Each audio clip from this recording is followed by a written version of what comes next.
네, 오늘 우리가 함께 보시는 하나님의 말씀은요, 요한복음 9장 1절에서 7절 말씀 가지고 우리의 눈을 씻어 주소서라는 제목으로 함께 하나님의 말씀을 듣도록 하겠습니다.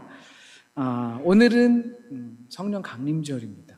핑스텐이고 오순절이고, 성령이 강림했던 날을 기리는 특별한 날이죠. 예수 그리스도께서 십자가에서 돌아가시고 부활하신 40일이 되던 날에 주님의 제자들 앞에서 주님께서 승천하는 일이 있었습니다. 그리스도 승천일이죠. 그때 주님께서 승천하시면서 제자들에게 말씀하셨어요. 성령을 구하라.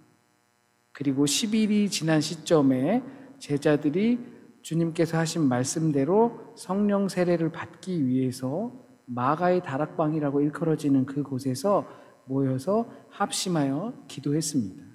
성령 세례를 받기 위해서. 그래서 오순절 날에, 그러니까 부활하신 후 50일이 되던 날에 그때 거기 모여있던 사람들에게 하나같이 다 성령이 임했다라고 합니다. 그 안에 기록된 이 세부적인 내용들은 차치하더라도 성령 강림 사건으로 나타난 현상은 서로가 다르다는 사실을 알면서도 언어가 통했다는 사건입니다. 그것이 성령 강림절이 시사하는 큰 사건입니다. 이처럼 신비로운 성령 강림 사건은 마치 아주 옛날 바벨탑 사건 때문에 우리의 언어가 흩어졌던 그 언어를 하나님께서 성령 강림으로 인해 그 흩어진 언어를 하나로 통합하는 것처럼 보입니다. 성령 강림으로 인해 죄로 인하여서 우리가 서로 다름을 인정하지 못하고 폄훼하고 막 하던 것들이 성령 강림을 통해서 서로 다른 존재임을 알면서 그러면서도 불구하고 하나가 되었다라는 거죠. 그런데 오늘은 우리는 어떻게 살아가고 있습니까?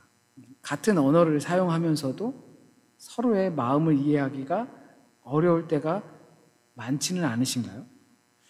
마음의 모양 또는 생각과 사상, 영적인 깊이가 서로 다르다 보니까 내가 알고 있는 단어를 사용해도 저 사람이 도무지 무슨 말을 하는지 모를 때가 있습니다. 성령 강림절은 바로 이렇게 우리에게 닫혔던 우리의 언어의 장벽이, 그 언어의 장벽이라는 것은 우리의 마음으로부터 오는 거죠. 각자가 다른 모양의 마음을 갖고 있는 것. 그것이 열려서 마음과 마음이 통하게 되는 기적을 우리에게 보여줍니다. 그렇다면 이 성령의 역사하심이 오늘날 우리의 삶, 특별히 소통의 영역에서 어떻게 나타나야 될까요? 장벽이 되어버렸던 우리의 언어가 이제 다시 개방되었다는 것은 그들이 마음의 모양, 즉 내면의 지형이 변하여서 서로의 마음이 하나로 모이게 되었다는 것입니다. 주님은 그래서 우리에게 말씀하셨어요. 사역하실 때 구하라 주실 것이라. 그런데 무엇을 구하냐는 것이 중요하겠죠. 기도는 기본적으로 구하는 겁니다. 이 오순절 다락방에 성령을 받기 위해서 간절히 모여서 이 사람들도 구했어요. 그런데 그 구한 것은 성령을 받기 위해서 구했다는 말이죠. 구하라 주실 것이요 찾을 거라 찾을 것이고 두드리라 문이 열릴 것이라. 구하는 자마다 다 주실 것이고 찾는 이마다 다 찾을 것이고 두드리는 이에게 열릴 것인데, 아버지께서 그 자식에게 전가를 줄 자가 누가 있느냐. 그러므로 성령을 구하라. 그러면 모든 구하는 이에게 성령을 주실 것이라고 말씀하셨죠. 그것을 구하기 위해서 그들이 모여있던 거예요. 가끔 우리는 종종 그 서랍이나 옷장 속에서 열심히 뭔가를 뒤질 때가 있어요. 그런데 막 찾는데도 나오지 않을 때가 있죠. 근데 나중에 다시 보게 되면 막 내가 급한 마음에 찾느라 발견하지 못한 거지, 내 손끝에 스쳐 지나간 적이 있고 내 눈가를 스쳐 지나간 것들이 있어요.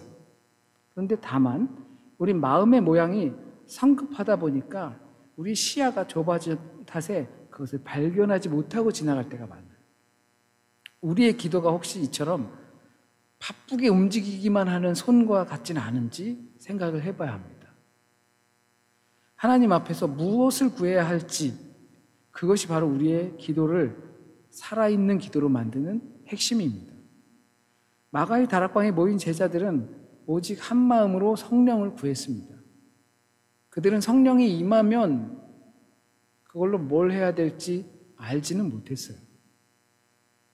주님께서 십자가에 달려 돌아가시고 장사 지내시고 부활하신 그 주님을 만나고 함께 지내다 승천하신 한 주님을 보고 난 제자들은 성령이 임할 때까지 기도하라, 구하라 라고 하는 것을 그냥 따랐을 뿐이에요.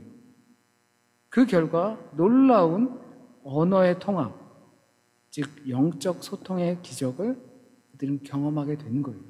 이것이 무엇을 가져다 줄지는 아직도 몰라요. 다만 그때의 경험은 서로 다 다른 각 지역에서 모였는데 그럼에도 불구하고 그들이 서로 말이 통했다라는 거예요. 거기 모였던 사람들은 성령을 구하는 한 마음이었어요. 그 순간이 바로 알을 깨고 나오려고 하는 그 병아리의 숨통을 열어준 신의 한수. 마치 알 속에서 어미 닭에게 자신의 소리를 들려주는 생명의 숨통을 트려고 하는 병아리처럼 우리도 하나님께 우리의 간절함을 들려드려야 합니다. 알에서 병아리가 깨어날 땐 일찍 엄마가 이렇게 줘도 부리로 탁 터주거든요. 그럼 그 터진 들어온 공기 틈을 통해서 그 연약한 부리로 병아리가 째면서 이렇게 나와요. 근데 그게 빨리 하면 성장하지 못한 상태에서 죽어버려요. 너무 늦게 하면 더 이상 숨을 공급받지 못해서 죽어버려요.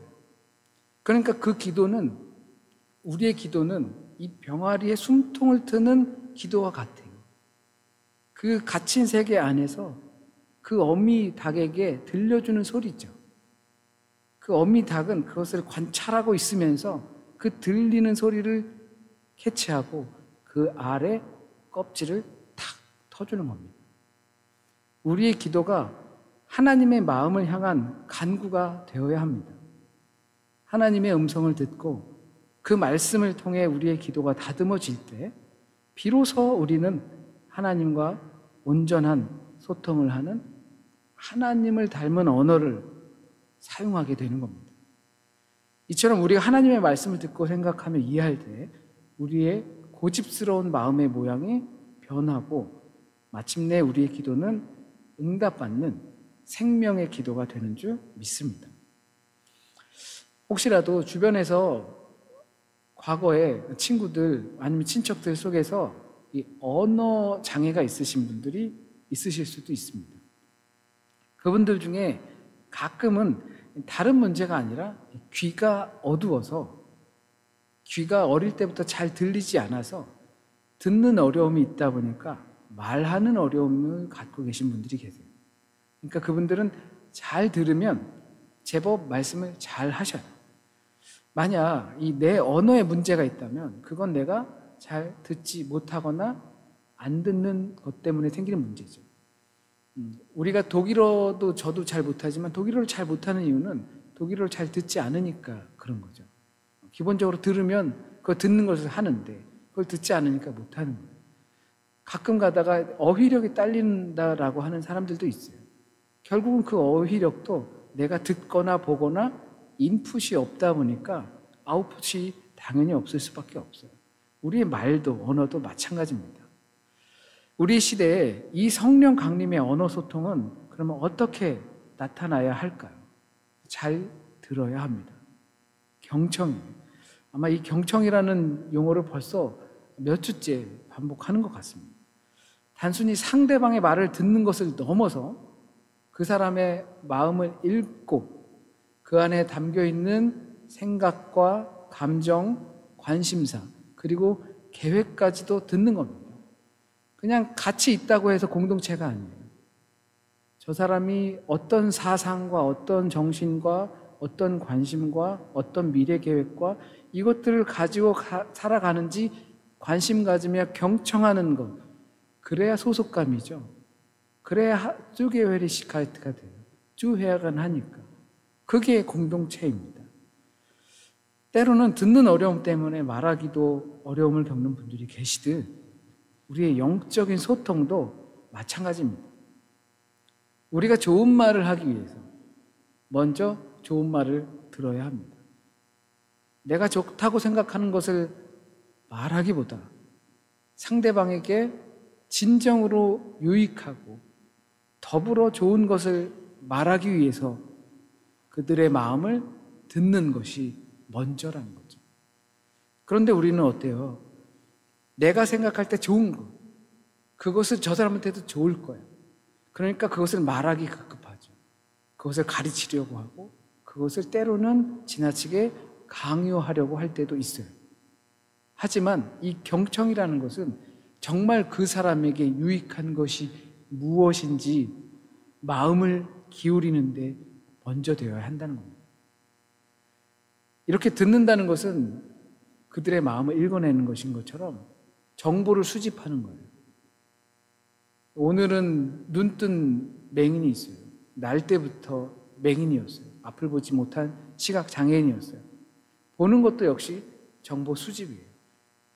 이 사람은 날 때부터 보지 못했기 때문에 판타지를 가질 수도 없어요.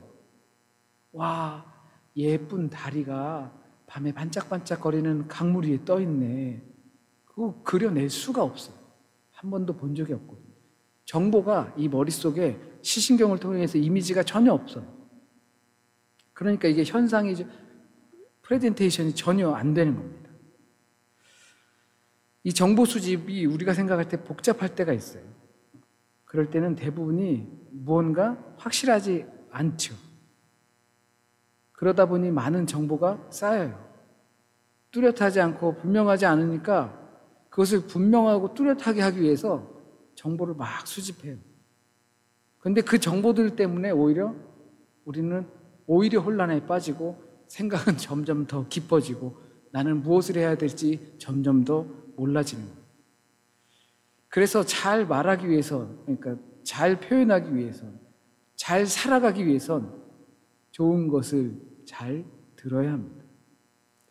잘 먹어야 건강하는 거랑 똑같아요. 좋은 정보를 수집해야 좋은 아웃스강이 생기는 겁니다. 잘 듣는다는 것은 바른 정보, 좋은 정보죠. 이 정보 수집이란 우리의 모든 감각기관을 통해서 우리 안으로 들어옵니다. 만지고, 듣고, 보고. 이것이 우리의 마음의 모양을 형성해요. 내가 듣고, 보고, 만지는 것을 통해서, 그것을 통해서 우리의 마음이 때로는 동그랗기도 하고, 때로는 뾰족하기도 하고, 때로는 울퉁불퉁하기도 하고, 그렇게 변하는 겁니다. 그런데 우리는 이미 지금 말고, 우리 옛적부터 형성된 우리의 마음의 모양이 있어요. 이것을 인지하지 못한 채 만들어진 마음의 모양. 이것을 인지하지 못한 채 계속 정보를 수집하고 받아들였던 우리의 마음 상태. 다른 사람들이 좋다고 하는 거, 그건 나도 좋은가 보구나. 다른 사람이 하니까, 그럼 나도 그걸 해야지.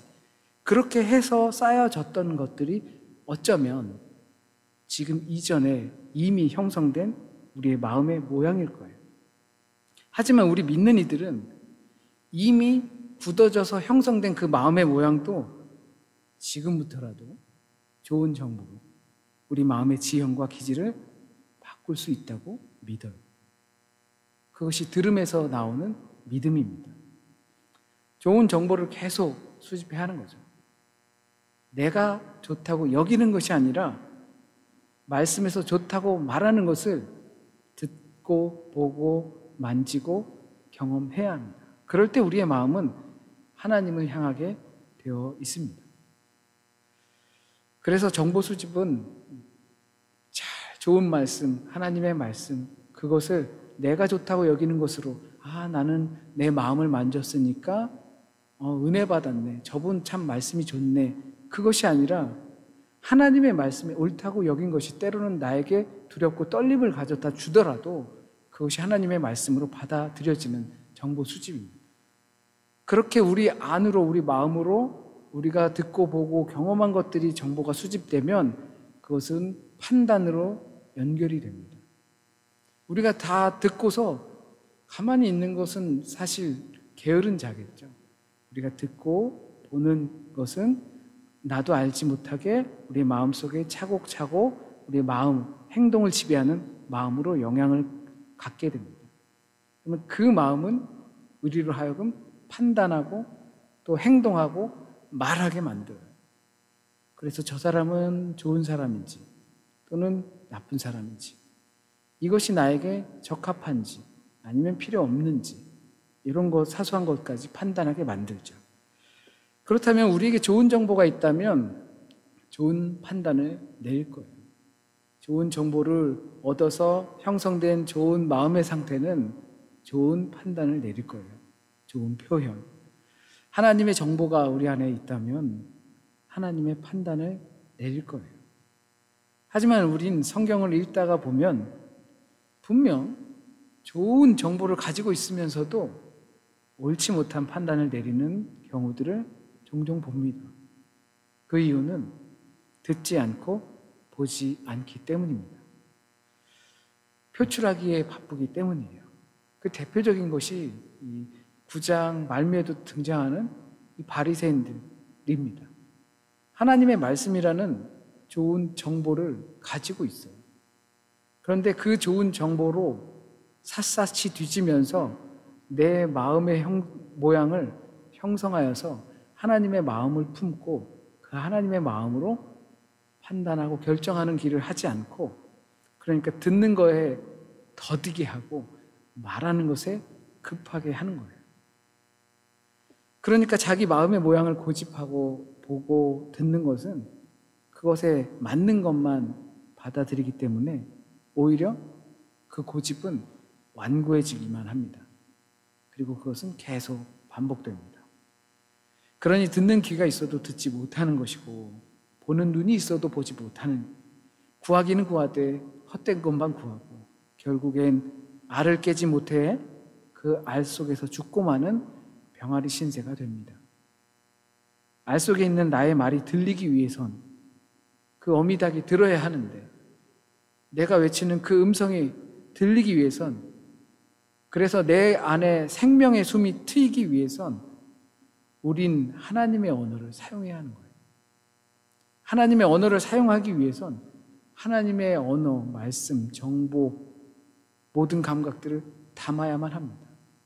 그래야지 내 안에서 하나님의 마음을 닮은 마음판이 형성되고 그 판을 통해서 하나님의 언어를 닮은 언어가 나오게 되고 표현되는 거예요. 그러면 그 언어가 하나님의 불이, 어미닭의 불이에 들리게 돼서 그것이 우리에게 생명의 숨을 틔워주는 겁니다. 이럴 때 우리가 복음이라고 믿는 복음인 폭력적이지 않은 모두의 복음이 될 수가 있다고 믿습니다.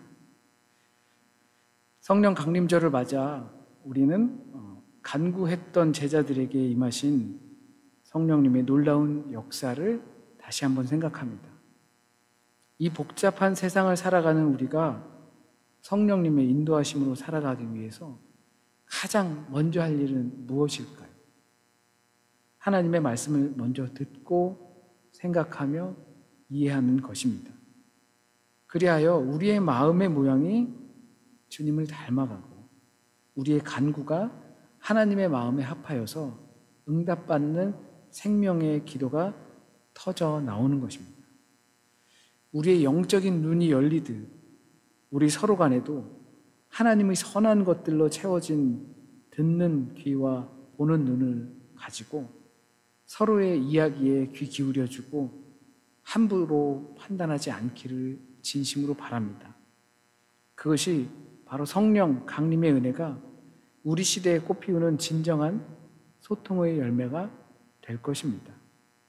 함께 하나님의 마음으로 듣고 서로의 마음을 이해하며 살아가는 우리 모두가 되기를 주님의 이름으로 축복드립니다. 아멘. 우리 함께 찬양 들으시면서 성만찬에 참여하도록 하겠습니다.